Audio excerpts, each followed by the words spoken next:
유튜브 분들 어서 오시고 아프리카 분들 어서 오세요. 자, 네 경기 있죠. 일본 대 코스타리카 들어가면은 일단은 이 경기 다행인 점은 우리가 그래도 라인업을 확인할 수가 있어요. 일본 같은 경우 지금 측면 쪽에 사카이랑 중앙 수비 쪽에 토미야스가 지금 불투명에 떠 있거든요.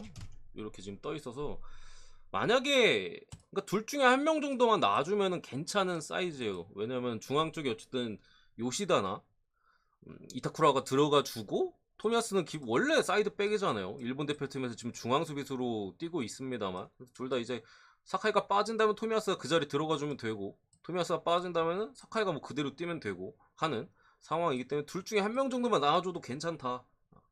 근데 어쨌든 둘 다 불투명이기 때문에 우리가 그래도 라인업 쪽으로는 좀 확인이 좀 필요해 보이고요.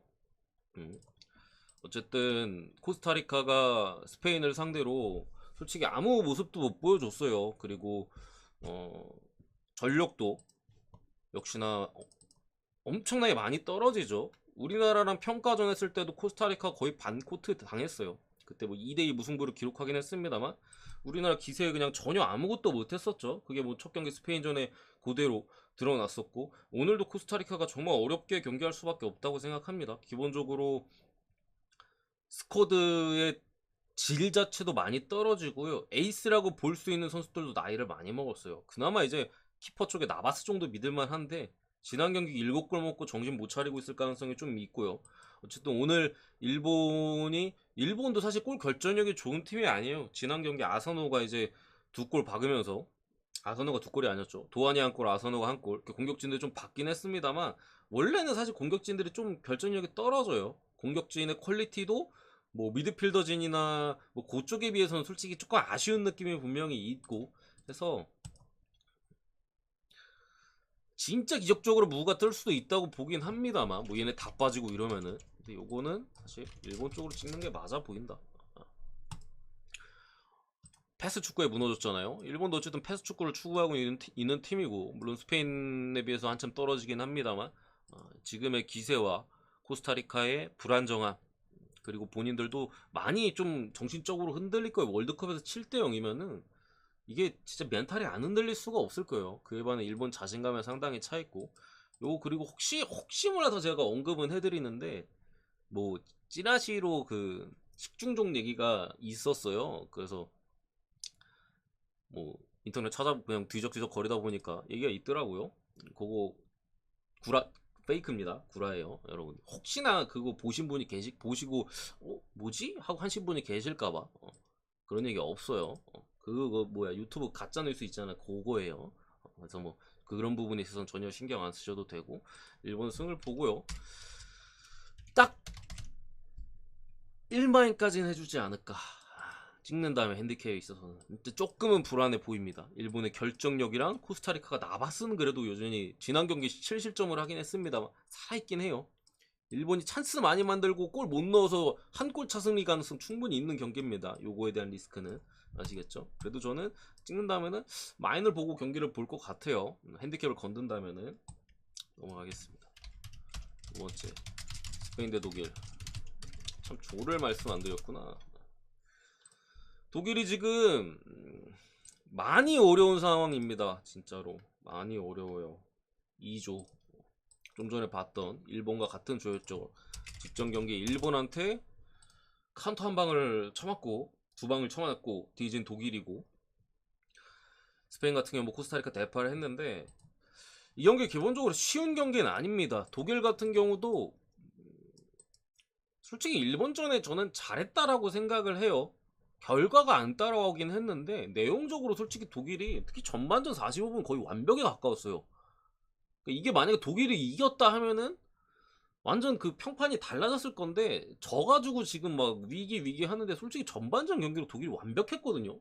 진짜 물샐 틈도 없이 일본을 그냥 가지고 놀았었는데 후반에 좀 한지 플릭 감독의 안일한 좀 교체와 너무 전반에 잘해서 좀 방심한 것 같아요. 독일 선수들도 전반에 너무 진짜 100대 0 경기를 했었기 때문에 근데 골은 찬스를 많이 놓쳤고 독일이 추가골을 못 넣은 상황에서 방심은 방심대로 하고 일본이 거기서 승부수를 잘 던지면서 독일이 어이없게 좀 무너졌죠. 역시나 계속해서 좀 노출됐던 수비 쪽에서의 정신 나간 플레이들 가끔씩 나오거든요, 독일이.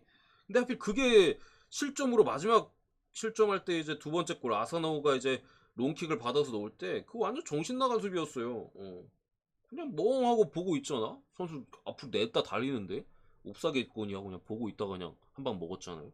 그런 식의 독일의 수비가 뭐 네이션스 리그부터 시작해가지고 평가전에 직전 평가전 또 오만전 또 직전 경기 일본전까지 계속해서 드러나고 있는데 사실 수비 라인에서의 집중력은 쉽게 안 고쳐져요.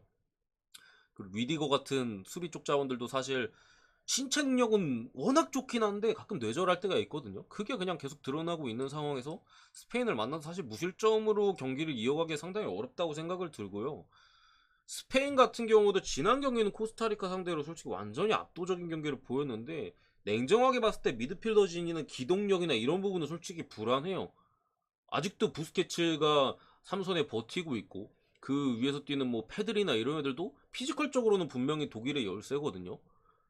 저는 스페인의 실점 가능성도 충분히 열어놓고 생각을 해야 된다고 생각을 하고 이 경기 승패에 있어서는 저는 조금 어렵다는 생각입니다. 독일이 진짜 정신만 차리면 충분히 이길 수도 있다고 생각을 하고 다득점만 보겠습니다.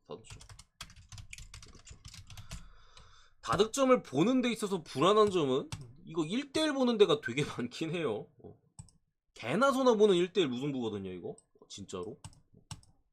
원래 딱 요 사이드에서 1대1 무승부 정도가 되게 많이 나오긴 해요. 되게 많이 나오긴 하는데 저는 독일이 이번에 못 이기면 거의 탈락이에요. 거의. 일본이 잡을 가능성이 높은 상황에서 일본이 6점이 될 거고 독일이 이거 비기면 1점, 스페인 4점이잖아요. 거의 끝이야, 끝. 거의 끝이에요. 물론 코스타리카 상대로 뭐 대승을 하거나 하면서 거기서 또 일본이 스페인한테 지고 일본이 비기고 오늘 비기고 스페인한테 지고 요런 그림으로 가면은 뭐 가능성이 있는데 여기서 못 이기면 사실상 탈락이에요. 사실상. 그런 상황에 있어서 과연 이게 1대1이 나올까? 독일 마지막에 그래도 몰아칠 가능성이 조금 더 있다고 생각을 해서 물론 지난 경기처럼 일본전처럼 마지막에 그렇게 무기력하게 하면 솔직히 답도 없는데 그래도 다득점 확률은 좀 높다고 생각합니다. 그래도 제 생각에 다득점 찍거나 무승부에만 찍는 게 맞는 것 같아요. 근데 저는 다득점만 보겠습니다.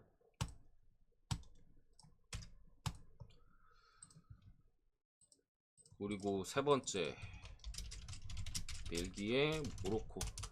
그쵸, 일본 경기가 좀 중요할 수 있겠죠. 일본 경기가 만약에 무승부가 뜬다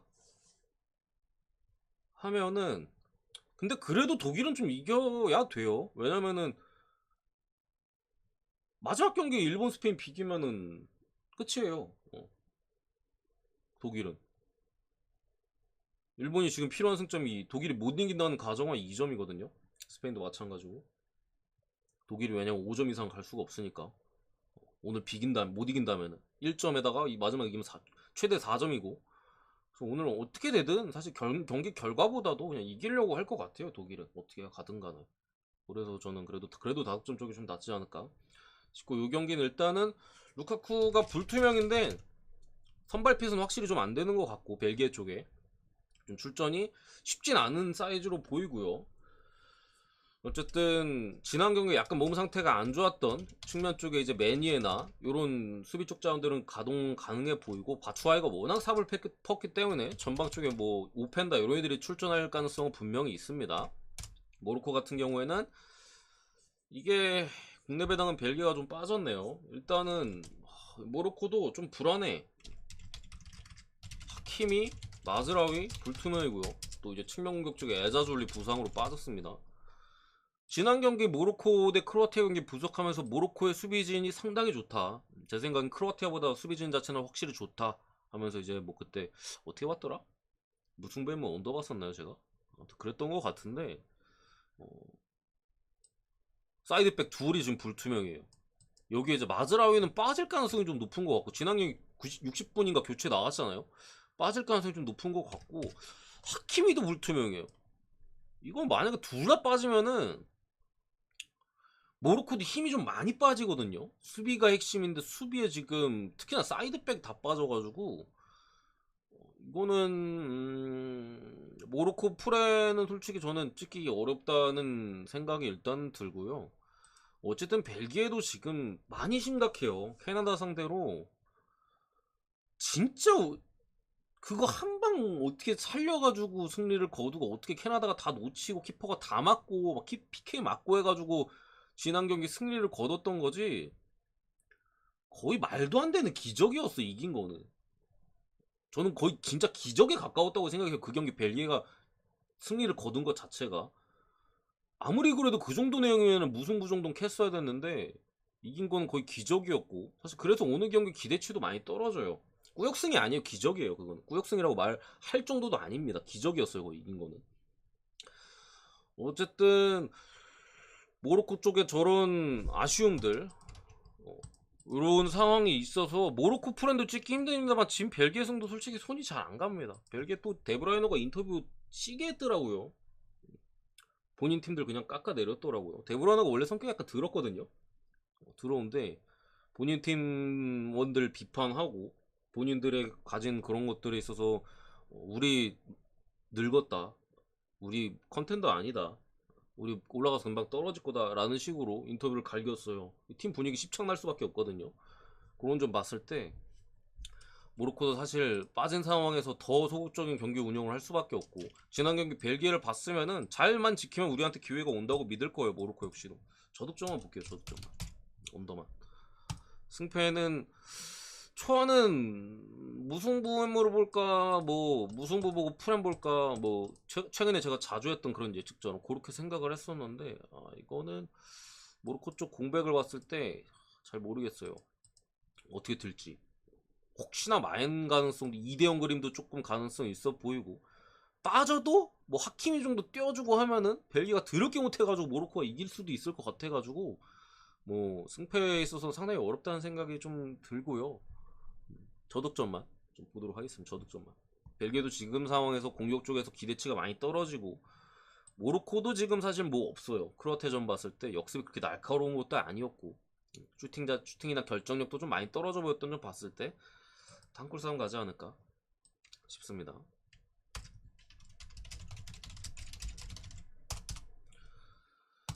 크로아티아 대 캐나다. 캐나다 프렘 보겠습니다.